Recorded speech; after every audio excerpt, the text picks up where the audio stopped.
Hey guys, Tony from the Outsider channel here today to answer the most asked question I get since I've gotten my Rylo 360 camera. That question is,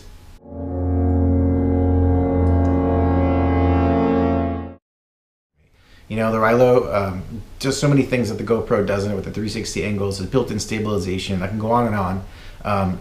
One of the things I won't touch on today is the quality of the image. It's not 4K. It's not really a gimbal GoPro killer for us mountain bikers. But what you can do with it is figure out a way to get that annoying muffy wind noise out of the way, because on the Rylo 360 it's not as easy as the GoPro. Unlike the GoPro, there are two microphones in the Rylo 360. One in the front and one in the back. It's a 360 camera, there's two lenses, and also that the microphone is right next to the lenses. So it's a really tough spot. With GoPro, a lot of you are aware of the dead cats that you could it's a perfect spot on the GoPro. It's right on top.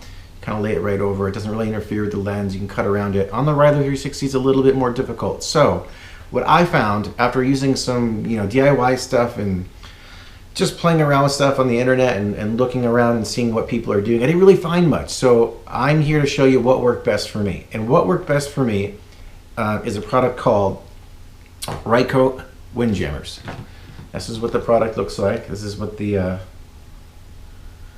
front of it looks like. I found mine on B&H. I'll put a link to it in the description below. I'm not endorsed by them by any means. I don't really care if they make the money or not. They are a great store, but I'm sure you can find this product otherwhere in other areas, and you can also probably find things that are similar to this on Amazon. You could try to make your own. I tried to do a little DIY thing. It didn't work as good as these things did. The great thing about these things is that you get a bunch of them. So you order, I think it's 13 bucks for the pack. I've already used a bunch. They come in a little plastic case, a little plastic bag, and they look just like little mini dead cats. The little guys you put on regular mics, if you're familiar with GoPro. They're smaller versions of that. And the cool thing about these things is that they're flat on the bottom. Because the Rylo is such a sensitive area with the microphones, you can cut around these things and kind of shift your own little self-serving shape that you would want to put on there.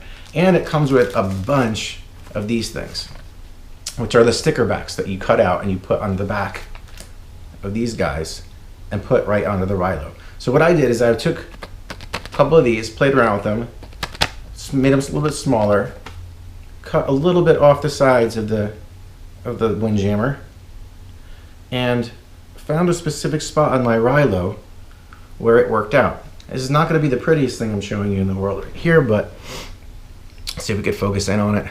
This is the front and the back, and when you put these on, the biggest, not the biggest issue, the most important thing you want to take care of is cut a bunch of the fur off the top, right near the lens. It's going to look like at first like there's no way that's not going to be in the lens. But trust me, if you put it on there, it stays out. And I'm going to show you some examples right now.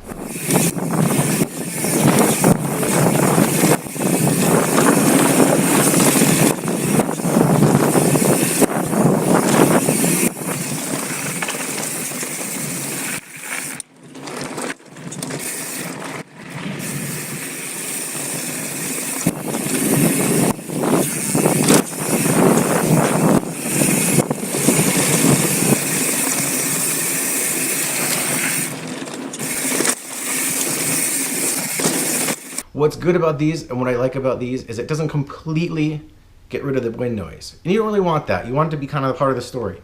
When you're going down a hill and you're talking at the same time, you want your voice to be heard, and you also want to have that kind of speed perspective to give you an actual sense of how fast you're going. But you don't want it to overtake the whole video, and that's what these do. What I found with using these for about a month now is it completely changed the way I use the Rylo. I make trail guides. I just started the channel making these trail guides where I'm bringing the map to life for you guys. I started my first two videos using only the Rylo. I'm going to get into the Rylo versus the gimbal and the GoPro thing. There's tons of videos out there if you want to look at those up. I'm not making this video about that right now. I'll talk about that after I start using the GoPro with the gimbal later.